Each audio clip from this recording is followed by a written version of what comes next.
Okay, so tonight this will be our last year on the malacha of in the malacha of Dash. Um, and we're going to continue talking about some things which are might be related, maybe they are related, maybe they're not related. But that'll be your discussion. So first we're going to start with ice.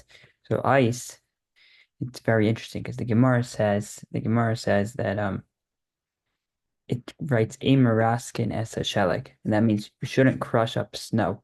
But then the Gemara says that if you want to, then into a cup, if you want to crush up snow into a cup, then that's permitted.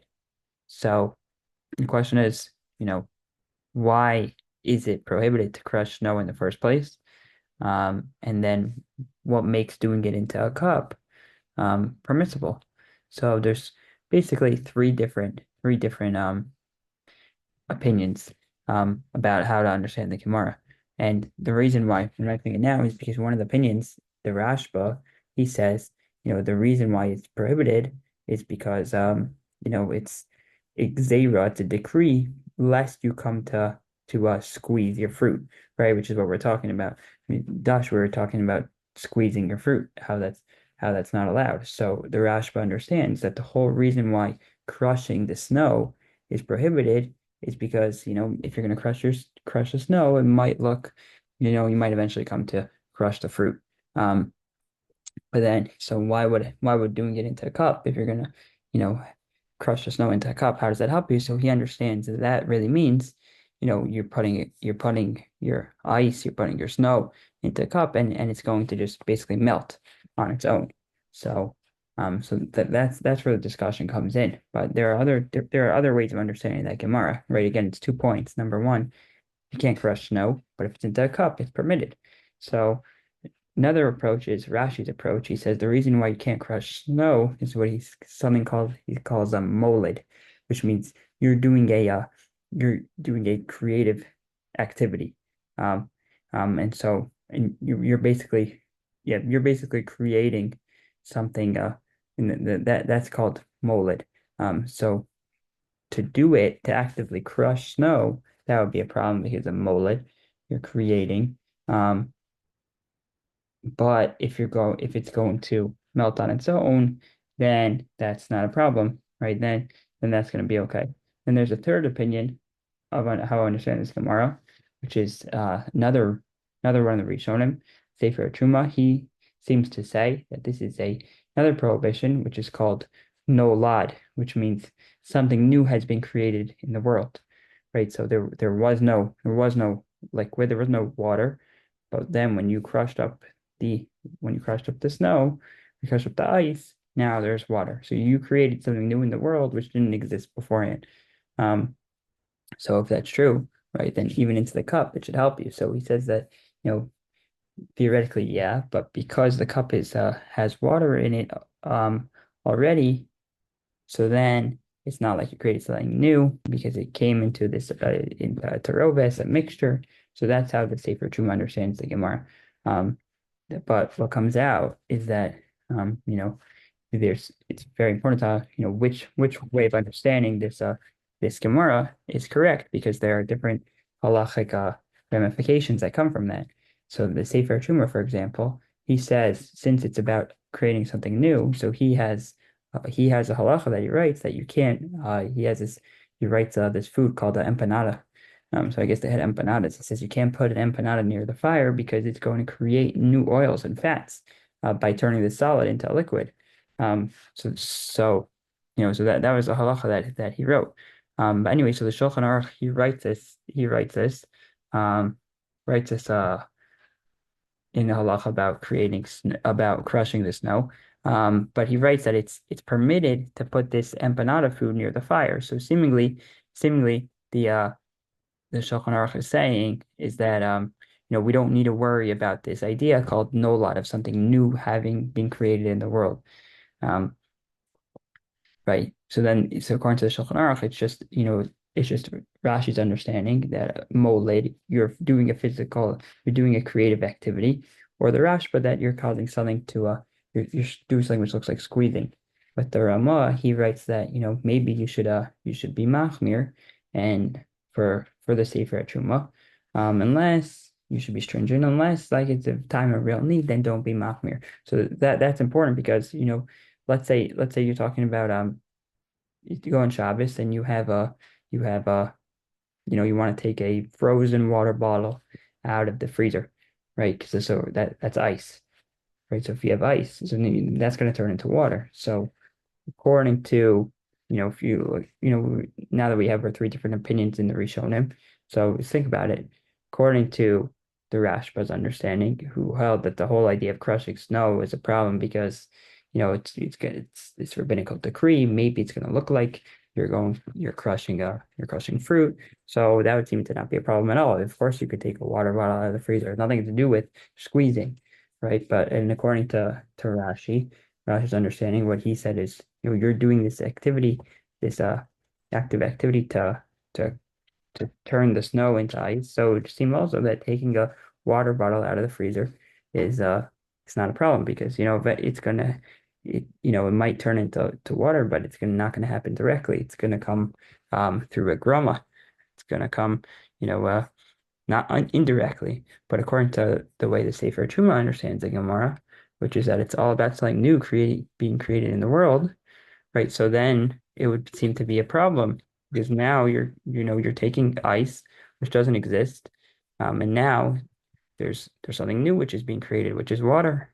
So it would seem, right, that the Rama who's saying that we should be stringent unless it's time of need would not be would not I think it's a problem if you're going to take a frozen water bottle out of the freezer and have it turn into water. And indeed, some people, so there are some poskim who are machmir like that.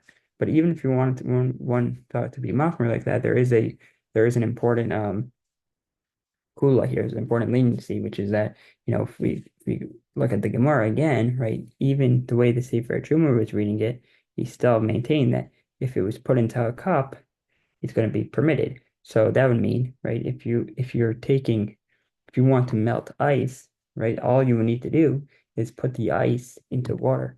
And if you put the ice into other water, right, then even the way Sefer Truma is understanding that would still be permitted because that's basically the Gemara's heter. The Gemara's leniency is that once it's put into a cup, meaning a cup full of ice, a cup full of water, then that's permitted.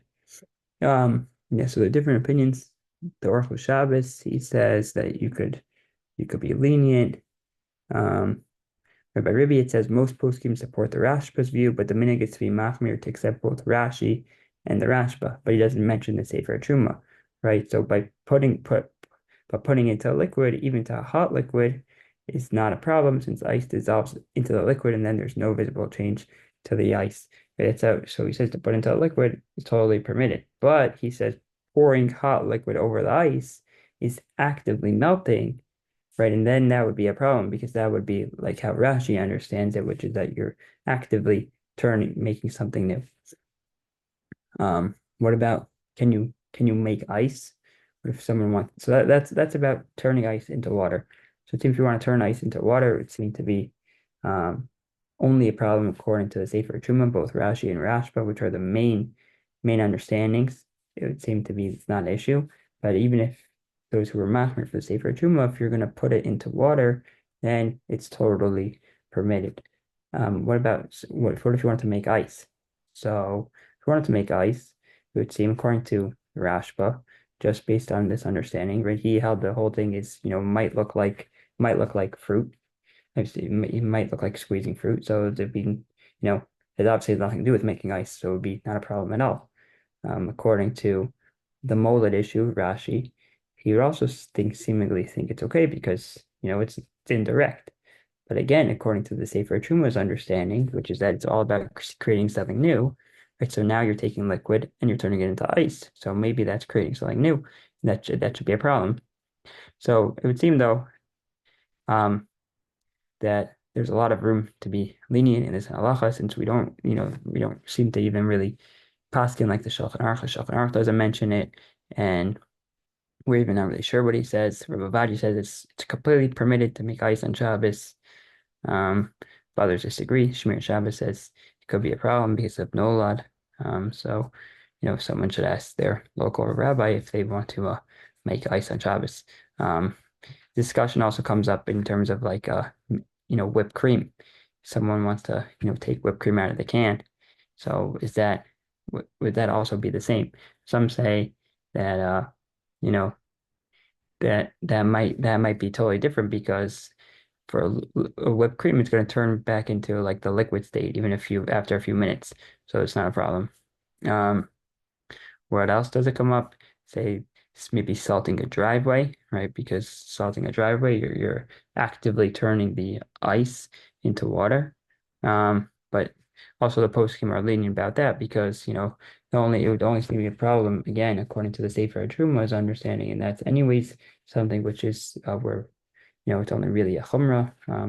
We can, in the Ramah even said you can be lenient if there's a need, and certainly if you had to salt your driveway on Shabbos, then you'd obviously be doing that because there's a need, which is that there's ice everywhere. Um, okay, so that's part one of this year. The next discussion is about toothbrushes, brushing your teeth. Um, so brushing your teeth, there's many issues which could come up. The only issue that we're going to be discussing tonight is just about wetting the toothbrush with water. That's the issue we're going to discuss. There are other issues that come up with the toothpaste, um, but that is not related to the malach of dash. So as it relates to the malach of dash, right? We mentioned that one of the derivatives of the malach of dash is schita. Schita is like to squeeze, which is like squeezing out the juice. So in the as it relates to Shabbos, so there's two different types of schita. There's two different types of squeezing out. So there's just schita mishum dash, which means schita that relates to our malacha, which is dash. So that's a juicing, right? But then there's a different type of schita too, which is a schita that's related to a different malacha called malavin. Malavin means cleaning. So Tosfos says that every time you're doing he's of the opinion that the only time you can violate this malavin is if you're using a cleansing agent, water. Right? If you're not gonna be using water, then it's nothing to do with malavin. But the Rambam says that all types of squeezing, even if it's not water, is anytime you're doing squeezing on like your clothes or something that's not a fruit, then that would be Shlita, that's because of cleaning. Anyways, but so this becomes relevant because the Gemara in Shabbos says that the Gemara has a big discussion. Do you say there's a problem of Shlita, the squeezing, when it comes to someone's hair? Right? If someone would wet their hair and squeeze their hair on Shabbos, is that going to be a problem because of squeezing or because of schita, or maybe it's not a problem at all. So the Gemara says that there's no problem squeezing, ain't schita b'seir. There's no squeezing with your hair since hair is hard, it doesn't absorb anything. Wet hair is just really caught in between the hairs as opposed to really in the hair. That's what the Gemara says.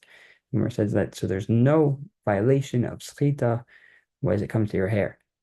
So even though the Gemara says that, there's a discussion in the Gemara, but the Rambam, the Beis Yosef, the Magen Avraham, they all say that this only means the Gemara when it says that there's no schita that could be done with your hair, that only means on a biblical level, in deraisa. But on a rabbinical level, there is schita that can be done on your hair.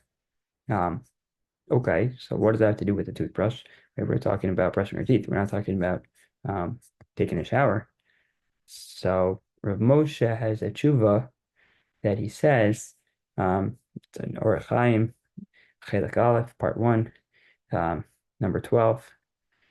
So he says that you can't wet your toothbrush on Shabbos. He says that's called Schita B'Seir. It's basically like wetting and removing water from your hair. So just like wetting and removing water from your hair would be a problem rabbinically because of Schita B'Seir, squeezing out your hair, right? Which, according to these Rishonim, the Rambam, Beis Yosef, the Magen Avraham, is all a rabbinical prohibition. So too, you can't moisten your toothbrush, wet your toothbrush on Shabbos. says even though the nylon doesn't actually absorb anything, right? If you look at toothbrush, it's not actually absorbing, it's just maybe cut in between. She says that's exactly the same as hair. Which is just like it would be a problem with your hair, it's a problem with your toothbrush. So that's what Moshe Feinstein says. Um, but there's a tshuva by the Srudi H. Who's a Srudi H? He's Rav Yechiel Yaakov Weinberg.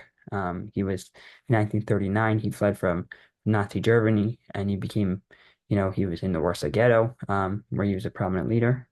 And then he survived the war actually because his Russian citizenship. The Germans imprisoned him together with the Russian prisoners of war, which helped him avoid the concentration camps, and helped him survive the war. And so his work, this 3DH, is a set of responsa. He answered questions that were addressed to him. And so it's obviously a very important book of responsa. But so anyways, he writes a tshuva, he writes a response in regard to brushing your teeth on the Shabbos, the toothbrush. So he brings four reasons why he thinks you could be lenient actually about this issue that Rav Moshe thinks that one would need to be stringent about. So he says number one, it's a concept called it's just we can't get it's a little complicated concept. It's called a davar she'einu mischavin, which means in an activity which you didn't have intention for. Psik reisha. Psik reisha means even though you might not want it, but it's going to happen, right? And it's going to happen basically automatically. Dirabanan, right, on a rabbinical activity which is mutter. So that's basically anytime we're normally strict, right? Like let's say, I think the classic example maybe you could give is, you're walking by a house and you don't want the light to turn on Shabbos, but it's going to turn on automatically, but it's going to turn on. So maybe that would be called a psik reisha because it's psik reisha literally means like if you cut a chicken's head, the chicken's gonna the head's gonna fall off, right? So that's what it literally means. So, you're gonna walk by the house, the light's gonna turn on. So too with this toothbrush, right? You're gonna wet it and the water's gonna come out. That's gonna be schita.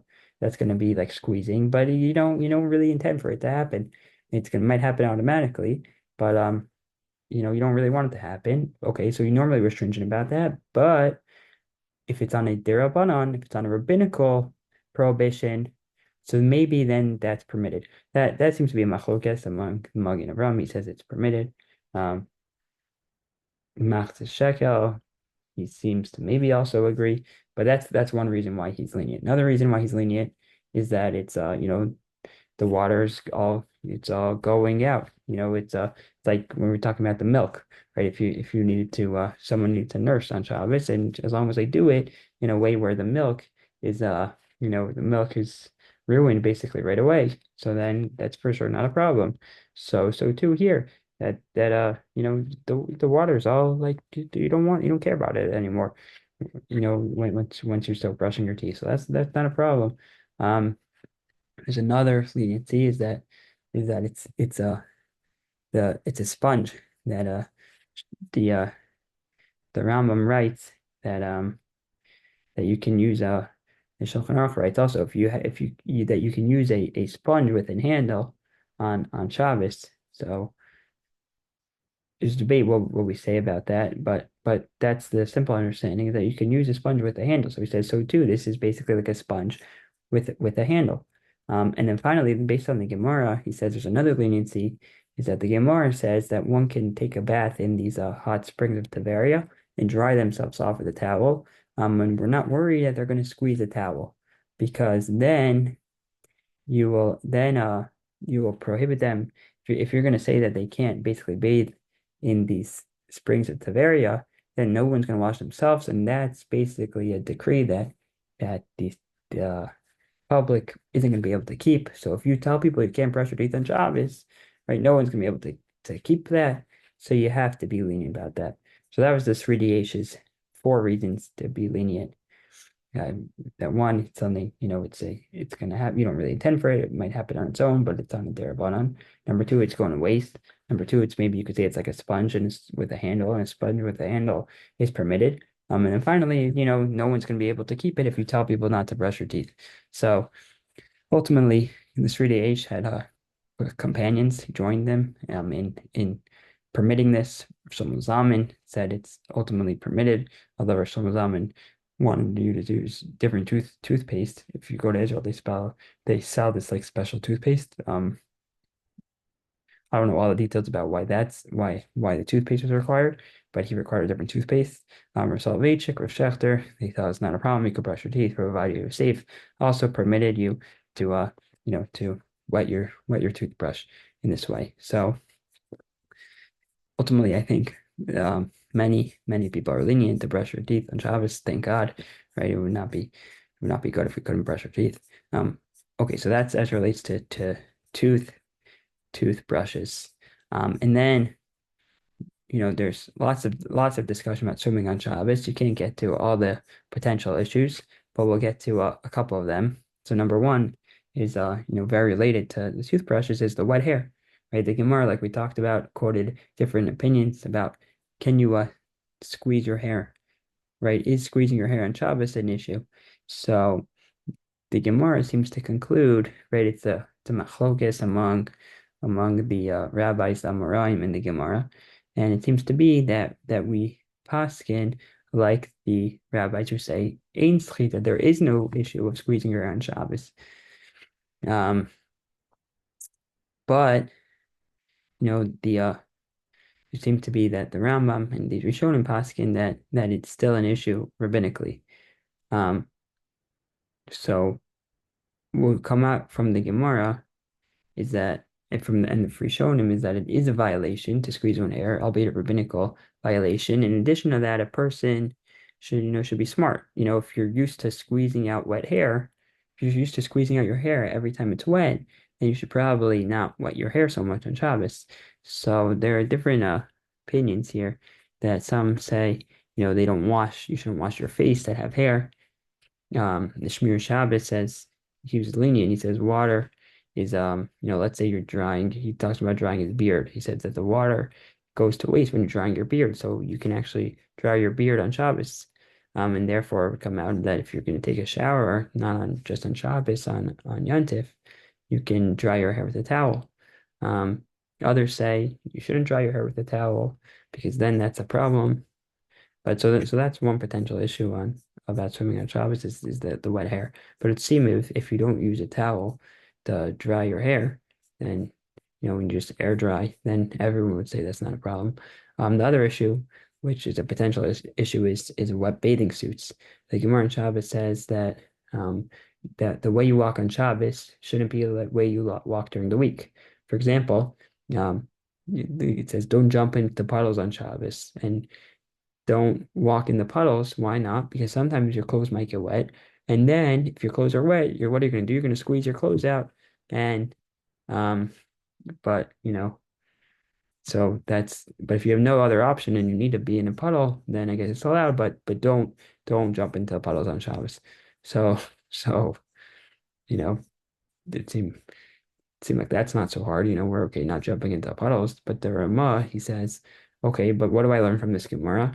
Is that, what's the problem? The problem is that maybe you should, it seems like you can't even wet your garment because then you might come to squeeze your garment. So wetting from the Ramah, he seems to be saying that wetting a piece of clothes that you're wearing to a point where, there's a concern you might squeeze it to get the water out is a problem, right? That's what the Ramah learns from the Gemara, that you shouldn't walk in your puddles because you might get wet and then you might squeeze it. So what does he learn? Don't wet clothes on Shabbos because you might squeeze it.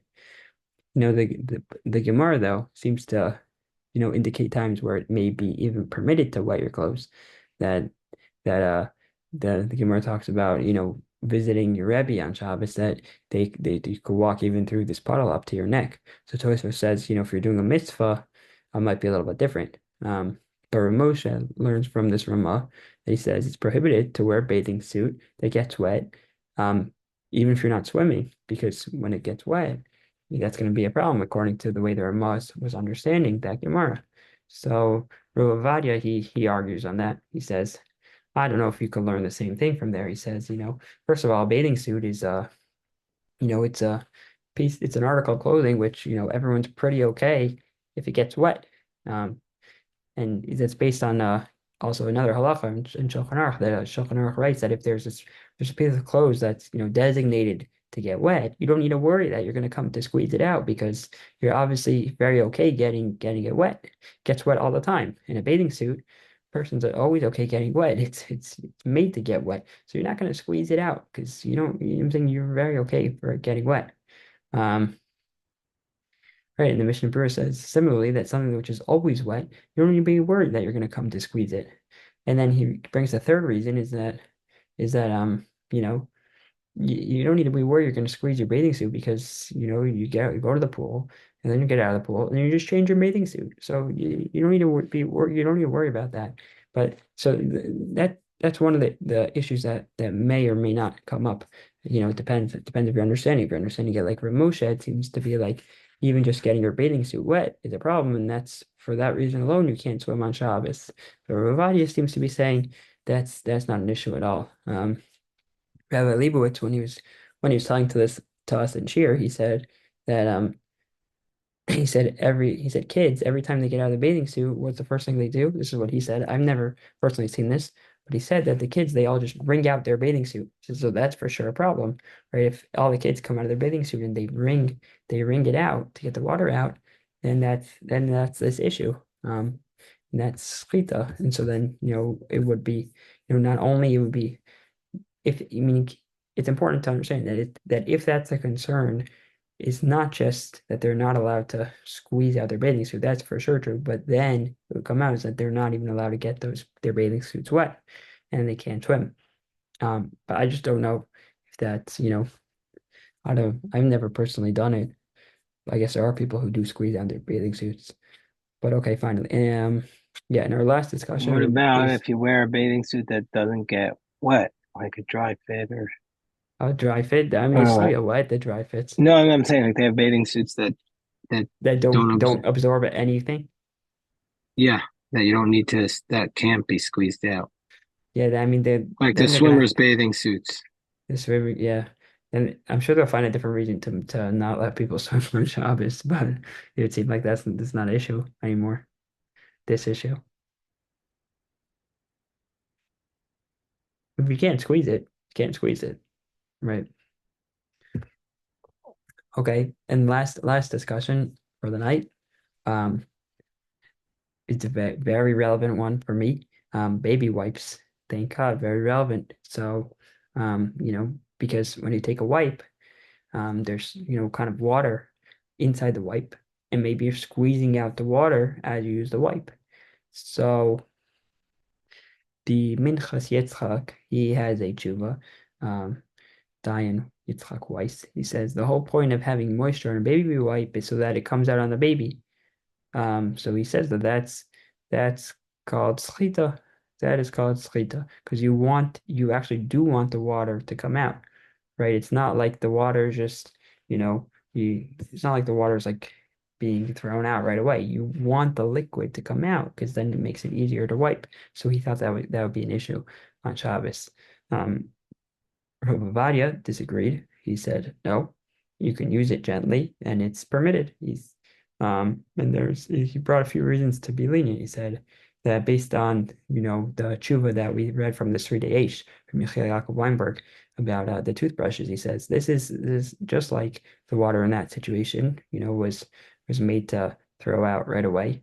So to here, you don't really want to keep that water. That liquid, you're going to use it and boom, in the trash as soon as possible. Right? He said it. And also another reason that he was lenient because, you don't really want you're not really intending for the water to come out from the wipe. And it's a davar she'eino mischavein, right? And it's on a psik reisha, although it's going to come out, but it's on a rabbinical thing, so you could be lenient. Rabbi Ribiak quoted Rav Moshe. They said that wipes, um, one of them did a lot of research on this. I don't know if it was Rabbi Ribiak or Rav Moshe that, they called up the wipes companies tried to understand, what was the reality, how did it work. He said wipes are made in a way where the liquid is not absorbed in the actual, you know, body of the wipe, and it's rather on the surface, so that you don't need to actually press. They do that on purpose, the wipes companies, so that you don't need to press on the baby to get the liquid out. So, so he was saying that basically you don't need to squeeze the water out of the wipe; it just comes out. So he says you should use very wet wipes. Others have like an opposite understanding. Minchas Asher, it's Rav Asher Weiss, he quotes from Shlomo Zalman. He says, as long as it's not wet enough to get your hand wet by touching it, then it's not it's also not an issue because of squeezing out, because it's not wet enough to be squeezed out. So Rabbi Leibowitz told us, he said, this is what he said about wipes. This is his line. I think it's a good line to use. He says, it's not really appropriate to be strict about baby wipes, at the expense of a baby. He says, if you're talking about an adult, um, maybe you could talk about being strict. There are certainly reasons to be strict, certainly reasons to be lenient. So it's more of a discussion. For the baby, it's not appropriate to be strict at the expense of a baby for the baby wipes. Okay, we'll stop there.